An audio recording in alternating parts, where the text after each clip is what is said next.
करेंगे। विमीय सूत्र एवं विमीय समीकरण है। Dimensional formula and dimensional equations. किसी दी हुई भौतिक राशि का विमीय सूत्र वह व्यंजक है जो यह दर्शाता है कि किसी भौतिक राशि में किस मूल राशि की कितनी विमाएं हैं। कुल मिला करके जो 4 मूल मात्रक हैं वो किस किस राशि 7 मूल मात्रक हैं किस किस राशि को डिनोट करती हैं और उनकी क्या विमाएं हैं, उसको बताता है विमीय सूत्र।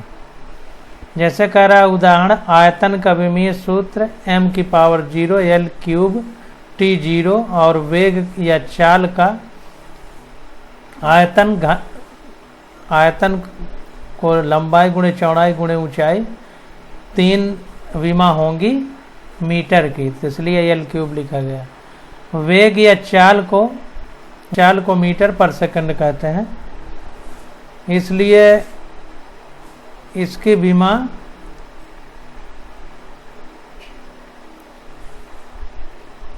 वेग या चाल है, चाल को मीटर पर सेकंड कहते हैं। तो अगर इसकी विमा की बात करेंगे तो मीटर पर सेकंड, तो मीटर को L से और सेकंड को टाइम यानी टाइम को T से। प्रति सेकंड है तो मीटर पर सेकंड, T ऊपर आएगा तो T⁻⁻1 हो गया। तो चाल या वेग का बड़े कोष्ठक में m⁻0 L T⁻⁻1 है। इसी प्रकार m⁻0 L t⁻2 त्वरण का यानी एक्सेलरेशन का तथा m L⁻³ T0 द्रव्यमान घनत्व का विमीय सूत्र है। घनत्व बराबर द्रव्यमान बटे आयतन, तो द्रव्यमान का m आयतन का L³ ऊपर आएगा तो L⁻³ हो जाएगा। तो इस तरह से विमा को लिखा जाता है।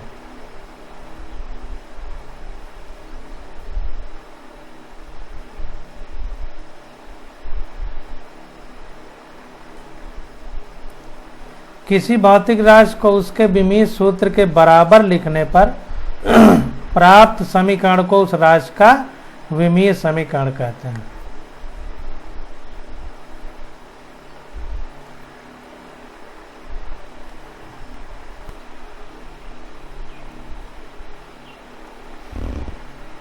तो किसी भौतिक राशि को उसके विमीय सूत्र के बराबर लिखने पर प्राप्त समीकरण को समीकरण कहते हैं।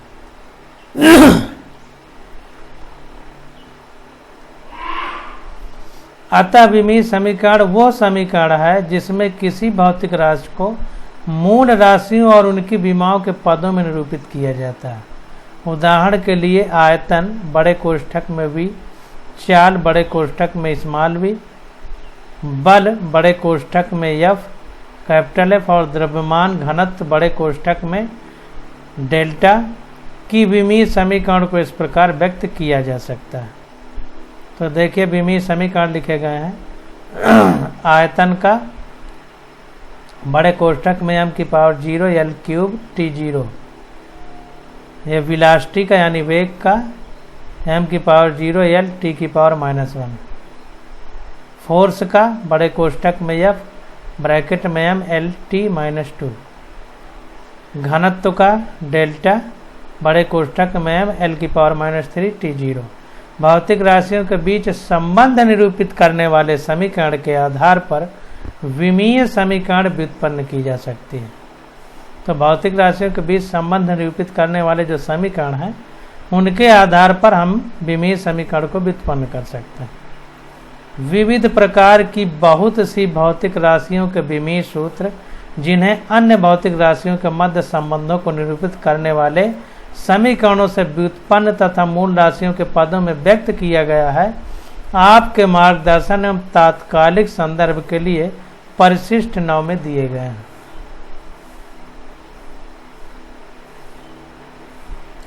तो परिशिष्ट 9 में सब दिया गया है विमीय सूत्र और समीकरण जो भी हैं।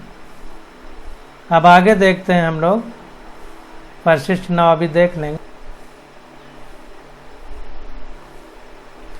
Dimensional analysis and its application. तो विमीय विश्लेषण एवं इसके अनुप्रयोग। तो विमाओं यानी डायमेंशन की संकल्पना की स्वीकृति जो भौतिक व्यवहार के वर्णन में मार्गदर्शन करती है, अपना एक आधारिक महत्व रखती है, क्योंकि इसके अनुसार केवल वही भौतिक राशियां संकलित या व्यवकलित की जा सकती हैं जिनकी विमाएं समान हैं। तो देखिए, इसको ध्यान देना है कि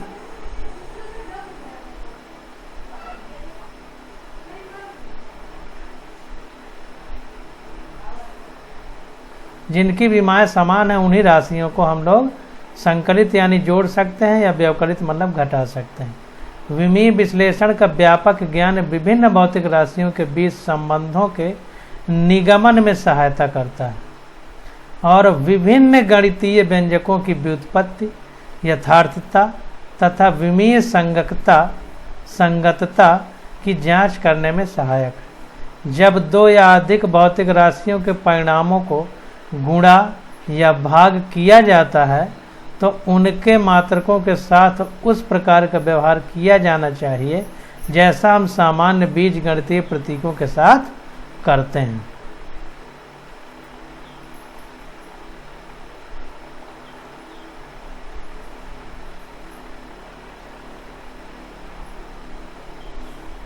अंश और हर से सर्वसम मात्रकों को हम निरसित कर सकते हैं। मतलब अंश और हर में अगर है तो जो सर्वसम मात्रक हैं, जैसे मान लीजिए ऊपर भी अलग है नीचे भी अलग है, तो एल को काट सकते हैं, ये कहने का मतलब।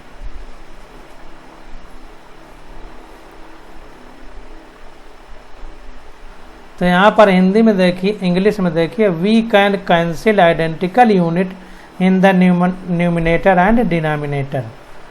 न्यूमिनेटर का मतलब अंश और डिनोमिनेटर का मतलब हर। तो अंश और हर में अगर आइडेंटिकल यूनिट है, समान यूनिट है, तो उसको हम काट सकते हैं।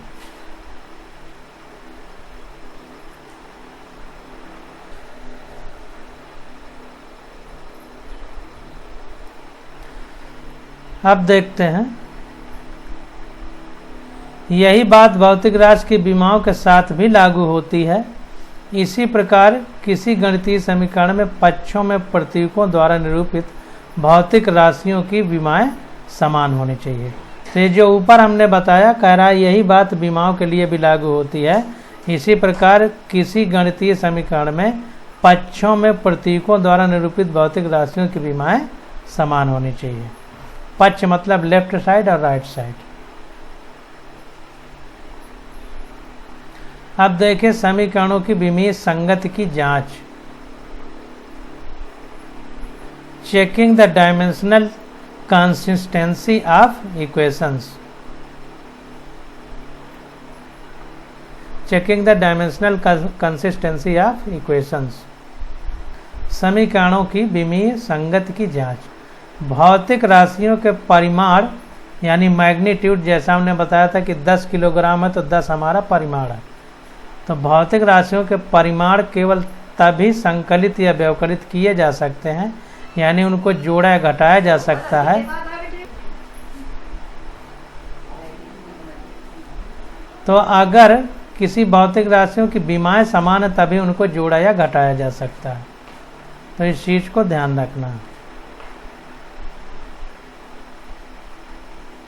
दूसरे शब्दों में हम केवल एक ही प्रकार की राशियों का संकलन या व्यवकलन कर सकते हैं, या इस तरह कह सकते हैं कि एक ही प्रकार की राशियां हैं तभी उनको जोड़ या घटा सकते हैं। अतः बल को वेग के साथ संकलित या ऊष्मा गति ताप में से विद्युत धारा को व्यवकलित नहीं किया जा सकता। बल को वेग, बल अलग भौतिक राशि है, वेग अलग है, तो दोनों को जोड़ा या घटाया नहीं जा सकता। इसी तरह ऊष्मा गतिक ताप यानी टेम्परेचर और विद्युत धारा यानी करंट अलग अलग है, इसलिए इनको व्यवकलित यानी घटाया नहीं जा सकता। इस सरल सिद्धांत को विमाओं की समघातकता सिद्धांत कहते हैं।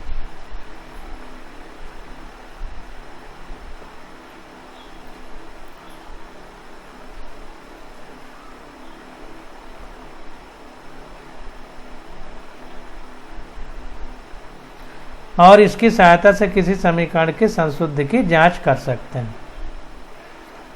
यदि किसी समीकरण के सभी पदों की विमाएं समान होती हैं तो वह समीकरण गलत होती है, समान नहीं होती हैं।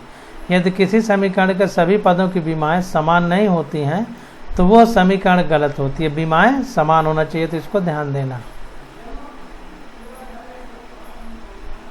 अतः यदि हम किसी पिंड की लंबाई या दूरी के लिए व्यंजक व्युत्पन्न करें तो चाहे उसमें सम्मिलित प्रतीक कुछ भी हो, उनकी विमाओं को सरल करने पर अंत में प्रत्येक पद में लंबाई की विमा ही शेष रहनी चाहिए, तभी वो समीकरण सही होगा। इसी प्रकार यदि हम चाल के लिए समीकरण व्युत्पन्न करें तो इसके दोनों पक्षों के पदों का विमीय सूत्र सरलीकरण यानी सिंपल करने के बाद बड़े कोष्ठक में l⁻⁻1 ही पाया जाना चाहिए, क्योंकि चाल को मीटर प्रति सेकंड लिखते हैं। मीटर हमारा यल है, सेकंड यानी हमारी t है, प्रति सेकंड है, ऊपर आया तो t⁻⁻ हो गया।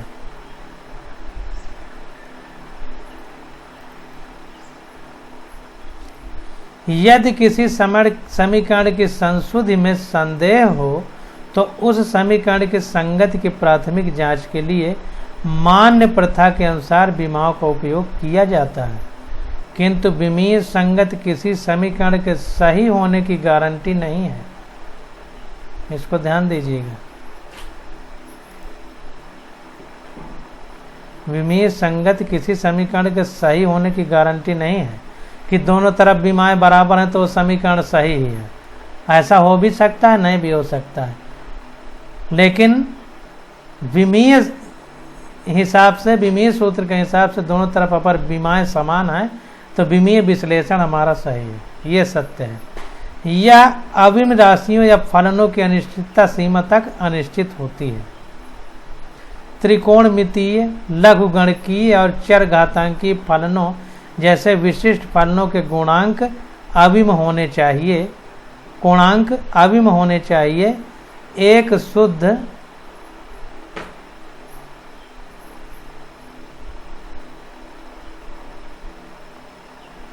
संख्या समान भौतिक राशियों का अनुपात, जैसे अनुपात के रूप में कोण मतलब चाप बटे त्रिज्या। चाप भी हमारा एक तरह से मीटर से नापेंगे तो लंबाई हो गई, त्रिज्या को भी मीटर से नापेंगे तो त्रिज्या हो गई, तो लंबाई बटे लंबाई कह दिया।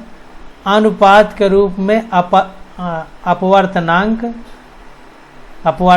भी निर्वात में प्रकाश का वेग बटे माध्यम में प्रकाश का वेग, तो वेग कट जाएंगे, यानी ये भी विमाहीन रहेगा, कोण भी विमाहीन रहेगा, आदि की कोई विमाएं नहीं होती हैं, तो इसको ध्यान देना है।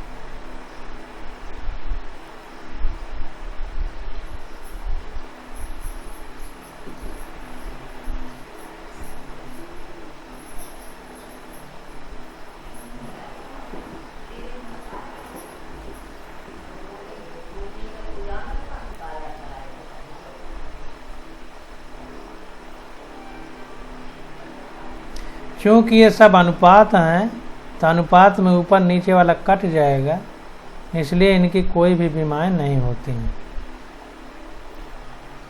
अब हम निम्नलिखित समीकरण की विमीय संगत या समांगता की जांच कर सकते हैं।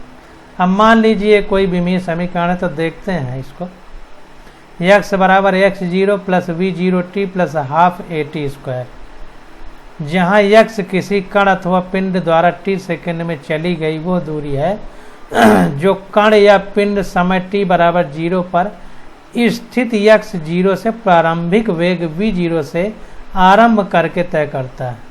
तो देखिए जो समीकरण लिखा गया इसमें ये बता रहा है कि प्रारंभ में वो x0 पर था और चलना शुरू किया है v0 चाल से, t समय है, और इसके बाद उसमें a मतलब त्वरण या इंग्लिश में एक्सीलरेशन कहेंगे, बाद में एक्सीलरेशन आ गया, तो x उसका डिस्टेंस है। तो देखते हैं,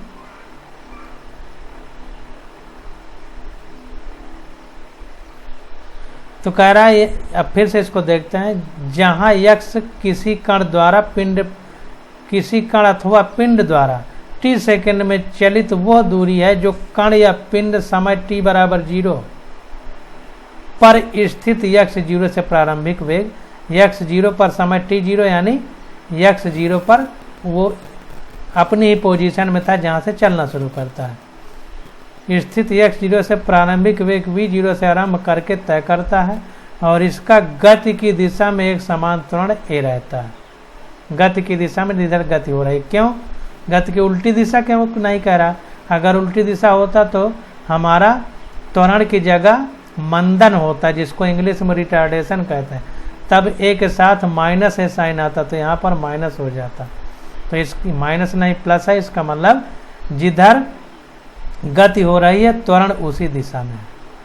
प्रत्येक पद के लिए विमीय समीकरण लिखने पर प्रत्येक पद के, अभी x हमारा ये दूरी है तो मीटर में होगा तो इसलिए यल हो गया। x0 यह भी दूरी है, लेकिन जहाँ पर पिंड अपना स्थिर था 0 वहाँ माना गया है तो इसलिए इसकी भी दूरी ही है तो ये भी यल ही होगा। v0t हमारा v जो है ये चाल है या वेग है तो मीटर प्रति सेकंड होगा तो यल t की पावर -1 हो गया, और ये स्मॉल t हमारा समय है तो कैपिटल T हो गया। अब इसमें t और कैपिटल T कट जाएंगे तो यल बचेगा। अब इसी प्रकार हाफ AT² तो अब देखिए 1/2 हमारा विमाहीन होगा। संख्या, पाई और कोण, कोई भी अनुपात जैसे अपवर्तनांक, ये सब विमाहीन है। तो अब a बचा हमारा, तो a को मीटर प्रति सेकंड स्क्वायर लिखते हैं तो मीटर के लिए यल, प्रति सेकंड स्क्वायर के लिए t² हो जाएगा, ऊपर आएगा तो t की पावर -2 हो जाएगा। t समय है तो t² हो गया। अब देखिए t² से t की पावर -2 कट गया तो यल बचा। देखिए x की भी बीमा यल, इसकी भी बीमा यल, इसकी भी बीमा यल, इसका भी बीमा यल। इसका मतलब विमीय दृष्टि से देखा जाए तो ये सूत्र हमारा सही है। विमीय दृष्टि से हम कह रहे हैं, जरूरी नहीं कि ये सही हो, लेकिन विमीय दृष्टि से सही है क्योंकि इधर और इधर जितने भी भौतिक राशियाँ दी गई हैं सबकी बीमाएँ समान है। सबकी कितनी है? यल यल है सबकी।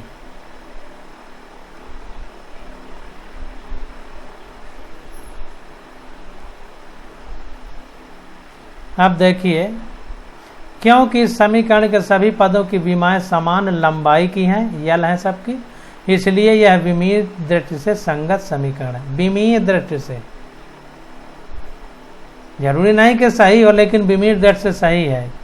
यहाँ ध्यान देने योग्य तथ्य यह है कि विमीय संगति परीक्षण मात्रकों की संगति से कम या अधिक कुछ नहीं बताता, केवल मतलब मात्रकों के बारे में हमको बताता है। इसीलिए हम ये नहीं कह सकते कि वो समीकरण सही है या गलत है, विमीय दृष्टि से सही है, क्योंकि यहाँ पर विमीय संगत परीक्षण मात्रकों की संगति से कम या अधिक कुछ भी नहीं हमको बताता। इसलिए हम उस समीकरण के बारे में सही गलत कुछ नहीं कह सकते, लेकिन विमीय दृष्टि से सही है क्योंकि दोनों तरफ की विमाएँ समान है। लेकिन इसका लाभ यह है कि हम मात्रकों के किसी विशेष चयन के लिए बाध्य नहीं हैं और ना ही हमें मात्रकों के पारस्परिक गुणजों या अपवर्तकों में रूपांतरण की चिंता करने की आवश्यकता है। यह बात भी हमें स्पष्ट करनी चाहिए कि यदि कोई समीकरण संगति परीक्षण में असफल हो जाती है तो वो गलत सिद्ध हो जाती है, परंतु यदि वह परीक्षण में सफल हो जाती है तो इससे वो सही सिद्ध नहीं हो जाती। इस प्रकार कोई विमीय रूप से सही समीकरण आवश्यक रूप से यथार्थ यानी सही समीकरण नहीं होती, जबकि विमीय रूप से गलत या असंगत समीकरण गलत होनी चाहिए। ये बहुत इम्पॉर्टेंट है। मतलब विमीय दृष्टि से गलत है तो वो गलत है, लेकिन विमीय दृष्टि से सही है तो जरूरी नहीं कि वो सही हो। इस बात को ध्यान देना।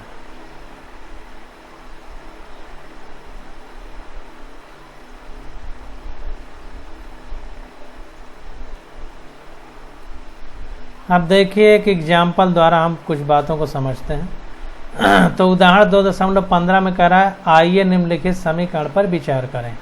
Half mv² = mgh। इधर गतिज ऊर्जा है, स्थितिज ऊर्जा है। ऊर्जा के बराबर होती है चाहे जो ऊर्जा हो, तो गतिज ऊर्जा को स्थिर ऊर्जा के बराबर कर दिया।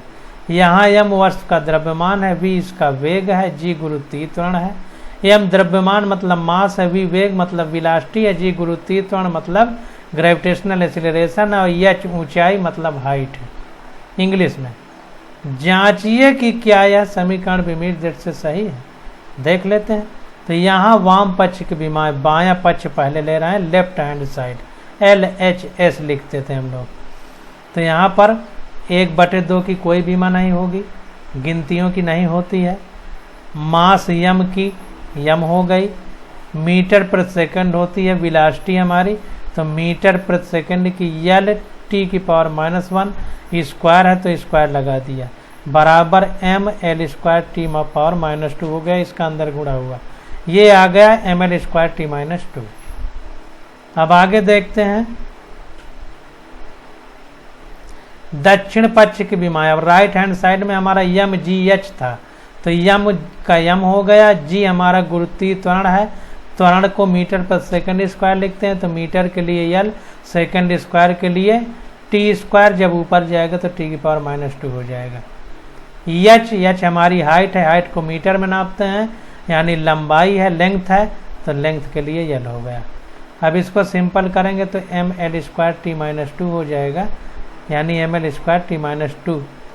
चूँकि दोनों पक्षों की विमाएँ समान है, इसलिए यह समीकरण विमीय दृष्टि से सही है। जरूरी नहीं कि सही है, लेकिन विमीय दृष्टि से सही है। तो mL²T-2 दाहिनी तरफ भी है और mL²T-2 बाईं तरफ भी है, इसलिए यह समीकरण हमारा विमीय दृष्टि से सही है। उदाहरण नंबर 2.16 देखते हैं। ऊर्जा का SI मात्रक J बराबर kg मीटर स्क्वायर, यानी जूल बराबर kg मीटर स्क्वायर सेकंड की पावर -2 है। चाल का मीटर प्रति सेकंड और त्वरण A का मीटर सेकंड की पावर -2 है। गतिज ऊर्जा K के लिए निम्नलिखित सूत्रों में आप किस किस को विमीय दृष्टि से गलत बताएंगे। यम पिंड का द्रव्यमान है, तो ये दिया गया है, इसको बताएंगे विमीय दृष्टि से कौन कौन सा गलत। अब देखिए एक चीज़ और भी समझ लेते हैं। जैसे ये फार्मूला था, अब इसमें 1/2 की बीमा नहीं लिखी गई, अगर ये ना होती तो भी ये इसके बराबर होता, बीमाएँ इसके बराबर, तो समीकरण के बारे में हम कहाँ बता पाएंगे। हाफ mv² mgh के बराबर है, ना कि mv² mgh के बराबर। इसीलिए विमीय दृष्टि से जो विमीय समीकरण है, ये विमीय दृष्टि से केवल समीकरण को सही गलत बता सकते हैं, समीकरण सही है गलत है नहीं बता सकते। तो इसमें देखते हैं कि कौन विमीय दृष्टि से सही है। तो प्रत्येक सही समीकरण में दोनों पक्षों का विमीय सूत्र समान होना चाहिए, जैसा अभी हमने पीछे निकाला है। यह भी कि केवल समान विमाओं वाली राशियों का भी संकलन या व्यवकलन किया जा सकता है। अगर समान विमाएं वाली राशियां हैं तो उनको भी जोड़ या घटा सकते हैं। दक्षिण पक्ष की राशि की विमाएं A के लिए m²L³ T⁻⁻3, B तथा D के लिए mL²T⁻⁻2, C के लिए mL/T⁻⁻2 है। अब देखिए A B C तीनों की इसने बीमा के हिसाब से मतलब बीमा निकाल लिया है। तो कह रहा है दक्षिण पक्ष की राशियों की बीमाएं A के लिए ये बायां पक्ष है, दायां पक्ष। A के लिए दाहिने पक्ष की m²L³ T⁻⁻3 है। अगर हम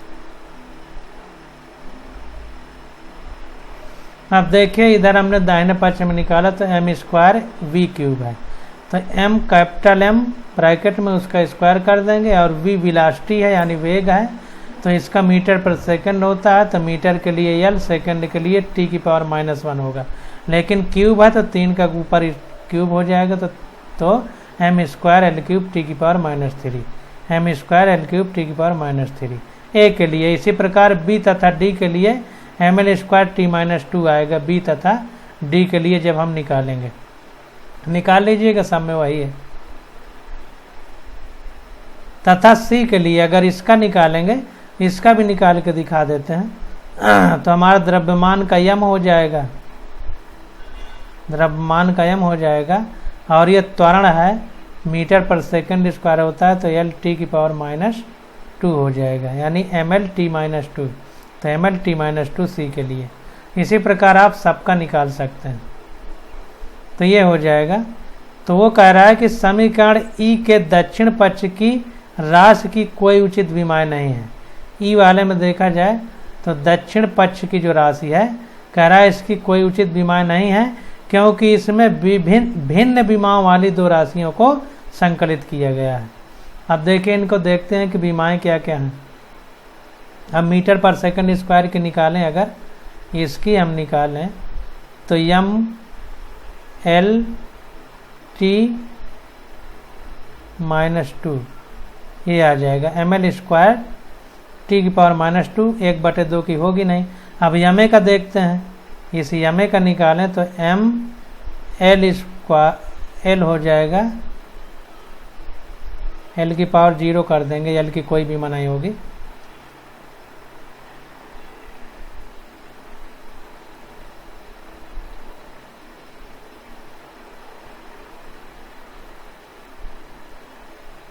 ये आ जाएगा, मीटर पर सेकंड स्क्वायर होता है त्वरण का, तो मीटर के लिए यल आ जाएगा।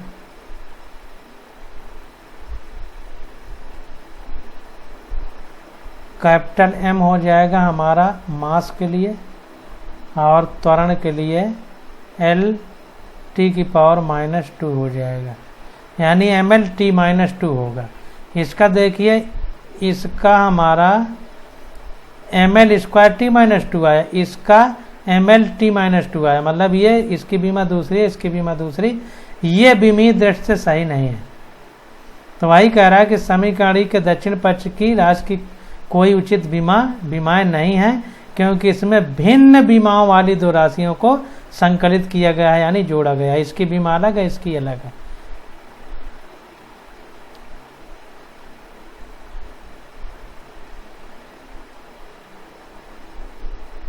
अब क्योंकि k की विमाएँ mL² (t⁻²) हैं, इसलिए सूत्र A, C एवं E विमीय रूप से संगत नहीं है।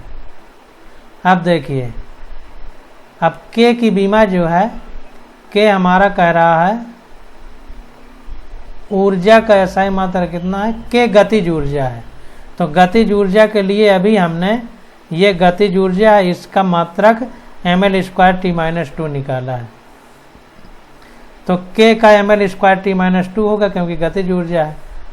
तो ये कह रहा है कि इसलिए सूत्र A, C, E विमीय रूप से संगत नहीं है, क्योंकि A की बीमा अलग आ रही है, C की अलग आ रही है इसके से, मतलब बाएं पक्ष की बीमा दाएं पक्ष के समान नहीं है। अभी हमने निकाल के दिखाया है। तो A, C, E ये विमीय दृष्टि से सही नहीं होंगे, क्योंकि दोनों पक्ष दाहिना और बाएं पक्ष की बीमाएँ बराबर नहीं हैं।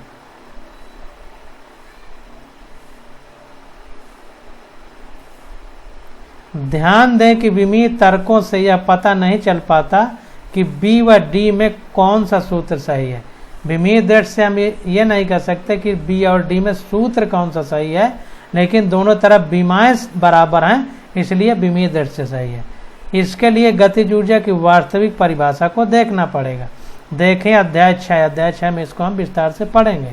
गतिज ऊर्जा के लिए सही सूत्र B में दिया गया है। गतिज ऊर्जा के लिए सही सूत्र जो हम पढ़ते यहाँ है, K बराबर गतिज ऊर्जा बराबर ½ mv²। तो ये एकदम सही है।